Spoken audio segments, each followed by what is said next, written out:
Taxi, weekdays at 5:30 on Channel 12. It streaks across the heavens once every 76 years. It's been a wonder, a terror, a mystery. It's Halley's Comet, and it's here. Good evening, I'm Ted Koppel, and this is Nightline.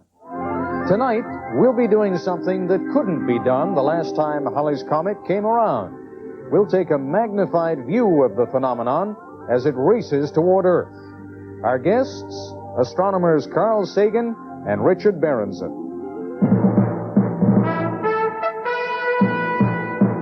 This is ABC News Nightline. Reporting from Washington, Ted Koppel. First, the matter of pronunciation. It is not Halley. Bill Haley and the Comets made up a rock group during the 1950s. Nor, according to surviving members of the family, is it Halley. The family, and it's their name after all, pronounces it Halley.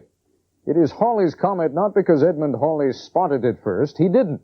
But Halley calculated that the comet made regular appearances every 75 to 76 years. And indeed it did, and does. This time around, the comet will be more closely scrutinized than ever before.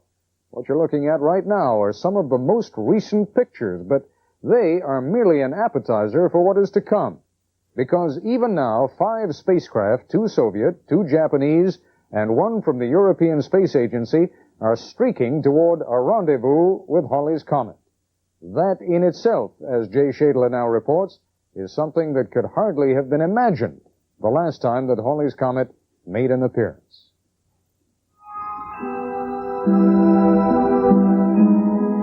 It was the spring of 1910, and Comet Halley was coming. Back then, Ursus Baker hadn't yet met Millie Mills. Their wedding day was still 15 years in the future. For Ursus, evenings were spent at his grandfather's grocery store outside Dayton, Ohio. Suddenly the front door burst open, and my 20-year-old uncle, Will Kreitzer, come tearing in there, big eyes like this, and scared to death, screaming as the world's coming to an end. Just, if you don't believe it, come outside and look. 5,000 miles away, Anthi Chakiris was a 9-year-old girl living with her parents in Istanbul, Turkey. Everybody's scared, and I was scared too. I saw something come out from the heaven, big, large, huge, with a beautiful tail. And during that same year, Esther Baird turned 7 in Donaldson's Crossroads, Pennsylvania. There'd be tea parties with her friends that summer, but right now her father was calling from the front porch. And we came out and looked at it. No, it was over there. It was just a beautiful sight. We never forgot it. Like a celestial ribbon tying together the generations, Halley's Comet has embroidered the last 2,000 years of history, having been observed and recorded during each of its passages since 240 B.C. Donald Yeomans tracks comets for the Jet Propulsion Laboratory in Pasadena. Comets have always been misunderstood, feared, really, and gradually the belief developed that comets presaged malefic events, the deaths of princes, disasters, natural disasters, wars. It wasn't until the 17th century that these mysterious cosmic telegrams were given a return address. Edmund Halley, armed with the mathematics of his friend Isaac Newton, posted an historic prediction for the comet that now bears his name. If it should return again about the year 1758, candid posterity will not refuse to acknowledge that this was first discovered by an Englishman. And return it did, presiding over an ever-changing world. 1758, 1835, 1910. Remember? No TV, not even radio. Only one telephone in town. No electricity, no gas. My mother used to cook on a coal stove, and our toilets were about a mile away.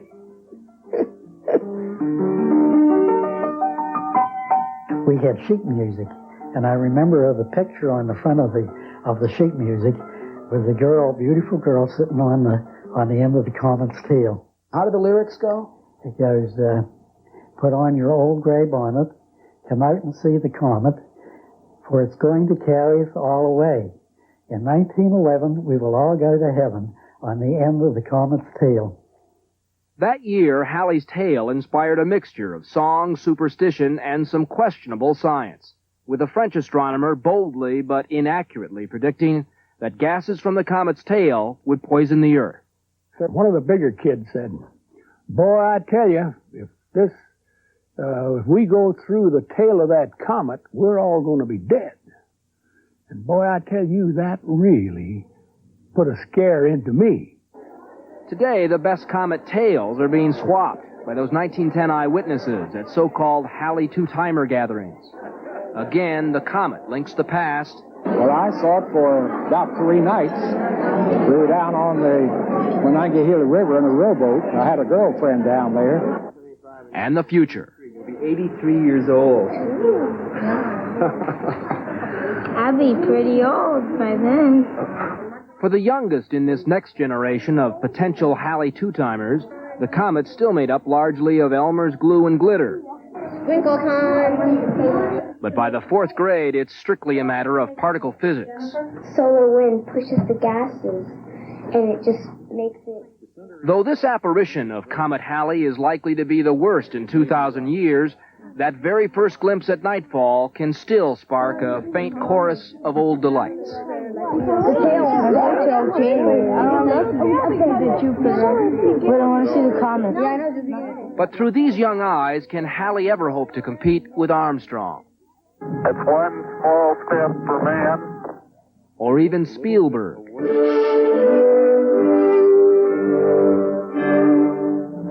Ironically, the answer may lie with the very science and technology that seems to have stripped Halley of some of its old magic. For the first time, Earthlings won't be content to sit at home and watch the show. We've got 5 spacecraft going out and actually visiting the comet, flying through it, and taking close-up observations. And these spacecraft will tell us exactly the nature of the heart of the comet. That, of course, will come as a surprise to Anthe, Esther, and Ursus, who still feel Halley's heart belongs to them. I'll never forget it. Ever. Never. Jay Shadler for Nightline. When we return, we'll be joined by Dr. Carl Sagan, noted astronomer and the author of Comet, a history of, I give up, Halley's Comet, and by Dr. Richard Berenson, astronomer and president of American University. This is ABC News Nightline, brought to you by General Motors.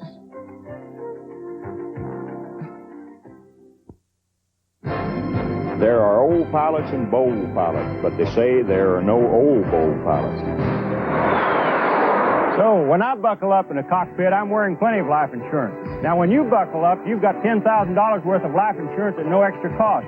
A 1-year life belt certificate from MIC General, the insurance people at GM.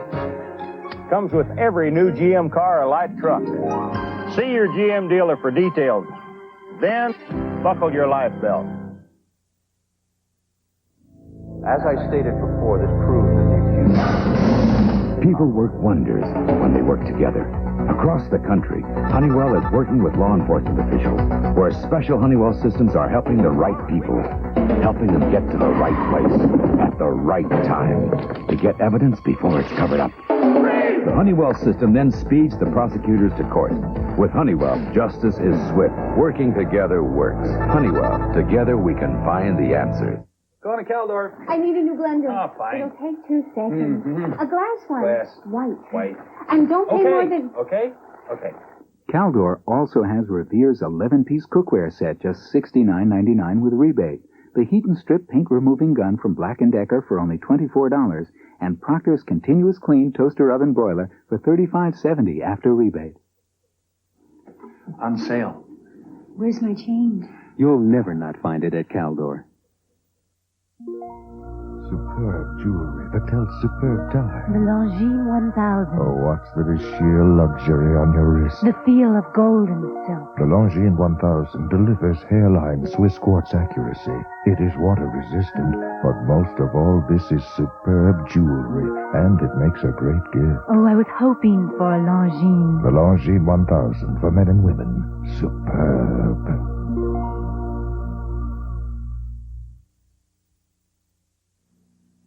Was the salt removed from a trusted baby formula because the company thought it was better for the children's health? or simply because the company wanted to save money tomorrow on World News Tonight. Tomorrow, 10,000 comet watchers from all around the world will gather here in Washington at the National Air and Space Museum. The main speaker for the symposium, one of the world's foremost astronomers, Dr. Carl Sagan. And I should point out, incidentally, that Dr. Sagan's book, Comet, is co-authored by his wife, Anne Grian. My apologies for neglecting to point that out before. Dr. Sagan joins us live in our Washington bureau.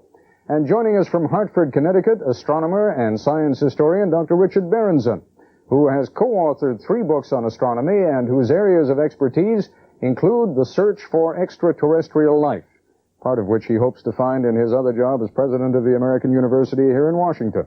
Let me ask you, Dr. Berenson, we've looked at some of those most recent pictures.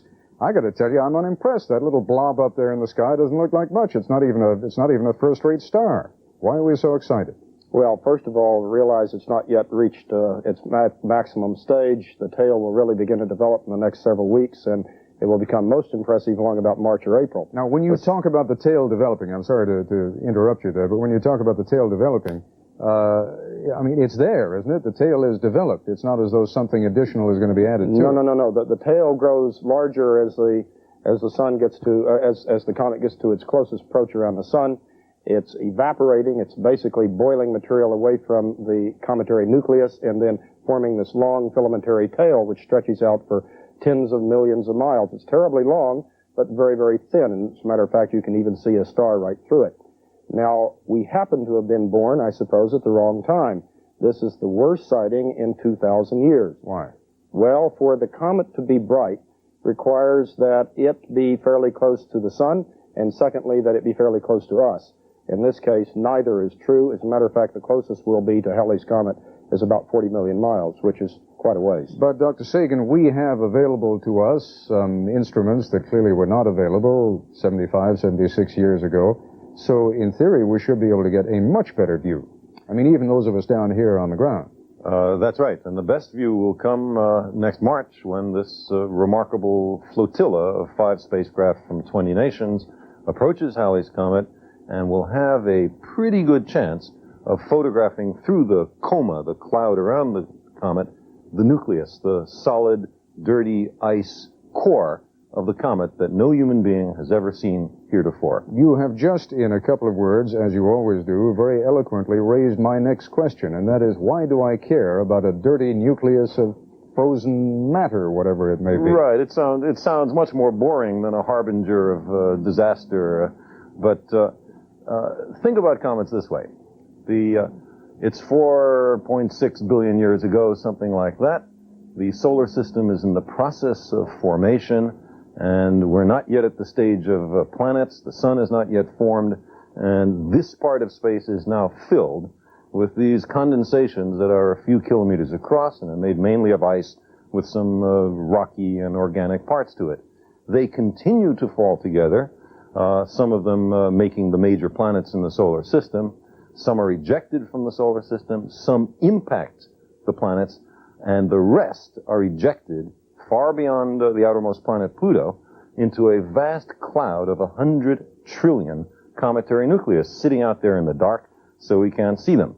Every now and then a star passes by, there's a kind of gravitational jostling in the cloud, and a small shower of comets comes booming into the inner solar system.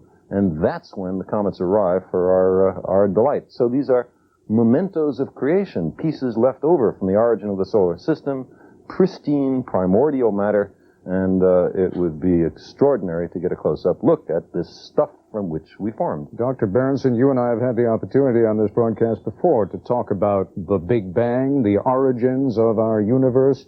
To what degree are we likely to learn anything, then, from this memento of the past, as Dr. Sagan puts it? A great deal. The possibility is very profound there. What we're really studying is the very material from which we ourselves came. As a matter of fact, in the early days of the solar system, the inner part of the solar system, where the Earth is, may have had many more comets than there are now. They may have impacted on the Earth. As a matter of fact, a quarter to more than half of all the water in our oceans may originally have come from comets. So really what we're studying when we study Halley's Comet this time is ourselves. We are going back to our very beginnings. Halley's Comet was around before we came into being, and it will doubtlessly be here long after life on Earth has perished. When you say we, obviously you don't mean you and me. I mean humanoids. I mean life on this planet. And that is a part of the exciting aspect of this, because probably in some intricate, complex way, comets tell a part of the story of the origin of life here on Earth. Whether or not they provided some of the organic material that was essential to the origin of life here is unclear, but they certainly were important to our lives, whether it's through the water, whether it's through the organic material. And they may even tell us something about the possibilities of the existence of life elsewhere. As I mentioned at the top of this broadcast, there are 5 spacecraft currently speeding out toward a rendezvous with Halley's Comet. And when we come back, which we will do in just a moment, I'd like to ask you why an American spacecraft is not among them. We'll continue our discussion in a moment. Forget that artsy guy with the beard. Let Rex direct your script.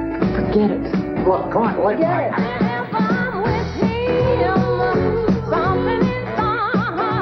We shape today's Mercury Cougar to help it hold the road, no matter which road you choose.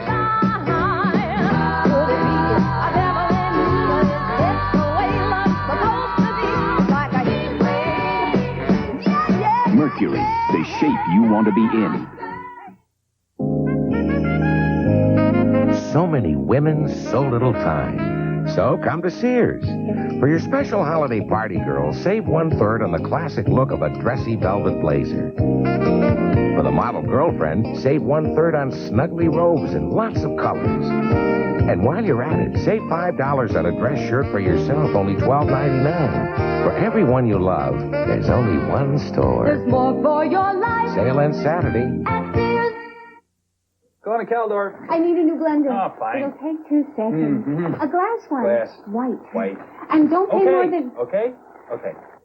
At Caldor, you'll pay only $15.70 for Norelco's ultralight iron with 36-vent sole plate and power safety signal. And Revlon makeup is 25% off, along with Charlie, Jean-Tout, and Scoundrel cologne sprays for $7.99 each. On sale. Where's my change? You'll never not find it at Caldor. For centuries in England, when a knight offered a lord holiday cheer, what was served? Schweppes, Oxnard! Or a lord quenched a duke's thirst? Schweppes, Huggins! Or a duke kindled a prince's holiday spirit? Schweppes, Godfrey! Why, even today, few hosts entertain thoughts of entertaining during the holidays without Schwepperversons. Schweppes, the great British bubbly. What'd you buy? Oh, you'd be surprised. When you go to Caldor, nothing surprises me. VCR. Okay, Seth. You'll see. At Caldor, you'll see Royal's Alpha 600 electronic typewriter with correction memory just $197. And Royal's compact personal copier for plain paper and color copies is on sale for only $599. You'll never not find it at Caldor.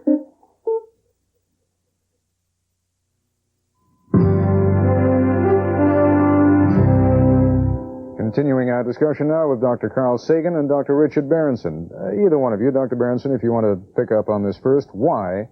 I mean, we are among the greatest romantics in the world, and yet there are 2 Japanese spacecraft, 2 Russian spacecraft, the Europeans have got a spacecraft. Why not us?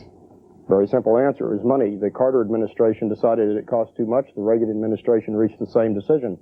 However, those other countries have made the decision to go forward. In terms of historical precedent, the United States, in point of fact, was the first country to have a rendezvous with a comet. We did it just several months ago. It was a rather unsophisticated spacecraft in terms of the ones that are going to meet with Halley's. It was not with Halley's, but we were, in fact, the first country to do so. With respect to learning things from studying Halley's up close, I hope the United States will be able to share information with our scientific colleagues around the world, and that seems to be working rather well. But I wish and the other way around. Indeed, both ways. But Ted, the basic reason given by both the Carter and Reagan administrations is that it would cost too much to have a U.S. probe of Halley's Comet. How much would it cost?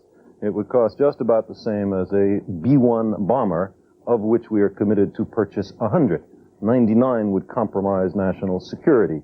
I think the comparison shows something. There are many other examples of it. of how our priorities are in a warped state. Well, all right. Now let me ask you to follow up that statement then with some indication of why. Forget the romanticism now, and forget even some of the theology that might be involved here.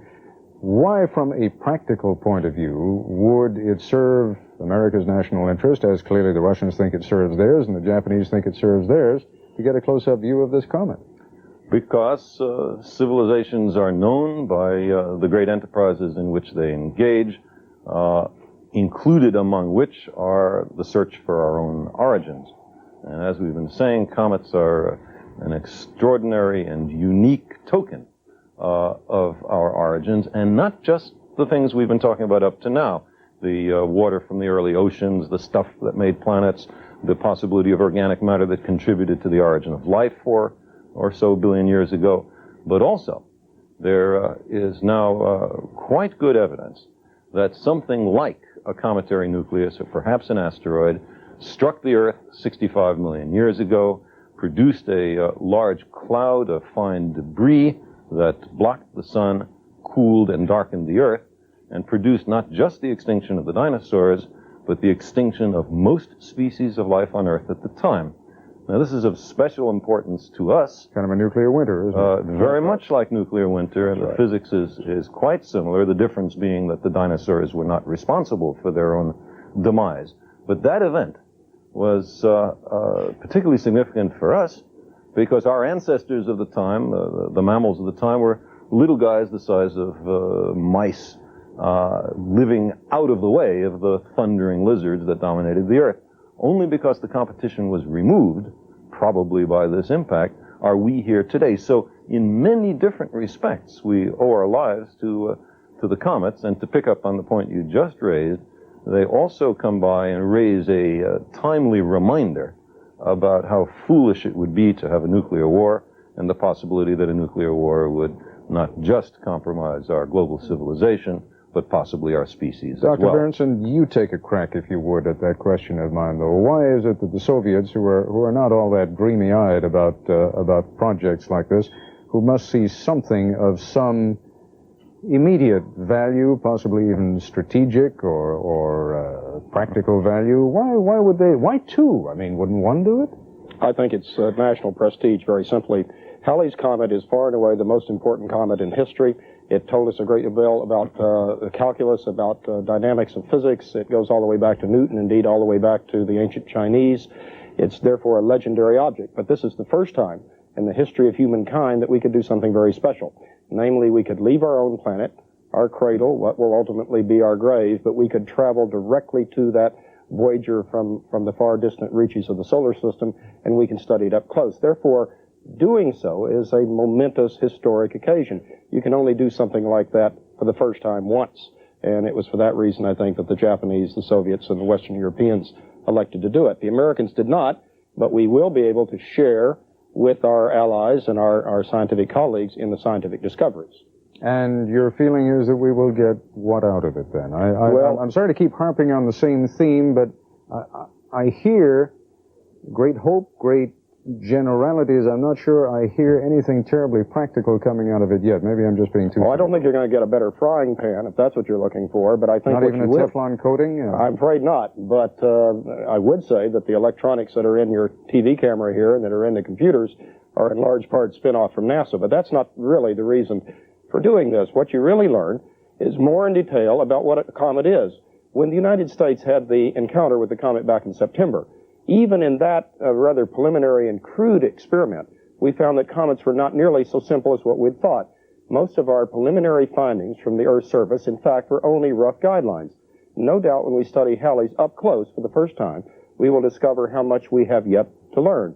Now, what value is there in that? Well, it's all the value of studying where we came from, our origins, our history, and our development. And to many of us, in astronomy at least, that seems profoundly worthwhile. Let me bring you both back down to earth for a moment. And Dr. Sagan, give those of us who want to take a look, give us a real quick crash course on how and where to look. Well, the basic point is that the comet is nothing as spectacular as it was in 1910 or will be in 2061 and 2134. If you can hang on for that, that'll be the best one.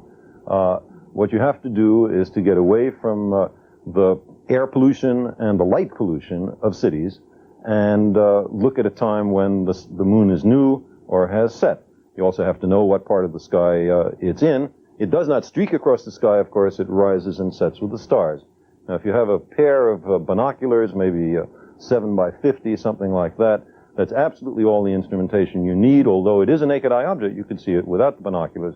Binoculars would help. We're down to 20 seconds. Where right now? If I walked outside right now... Southwest. Southwest above the horizon, about an hour and a half to 2 hours after sunset, close to the constellation Aquarius, right above Jupiter. That's right. And better in March, April from the southern hemisphere. You are both awfully nice to have joined us this evening. Dr. Sagan, Dr. Berenson, thank you very much. Last night, we focused on the homeless, in particular 2 Chicagoans who had been living on the streets, one with her 5 children. In a moment, we'll respond to the hundreds of phone calls that followed that broadcast.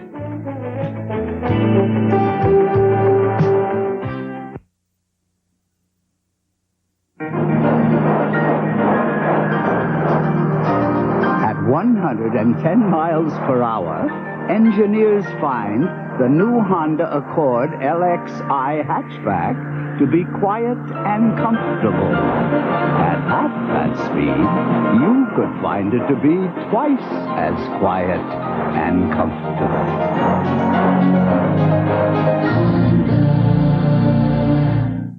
Do I hear 3800? Santa Fe? AT&T is in antiques. With AT&T Alliance Teleconferencing Service, an antique dealer can easily hold an auction with clients all over the country at the same time, as clear as if they're in the same room. All right, Chicago, it's yours. Now, another reason to choose AT&T long-distance services. Talk with us. AT&T, the right choice.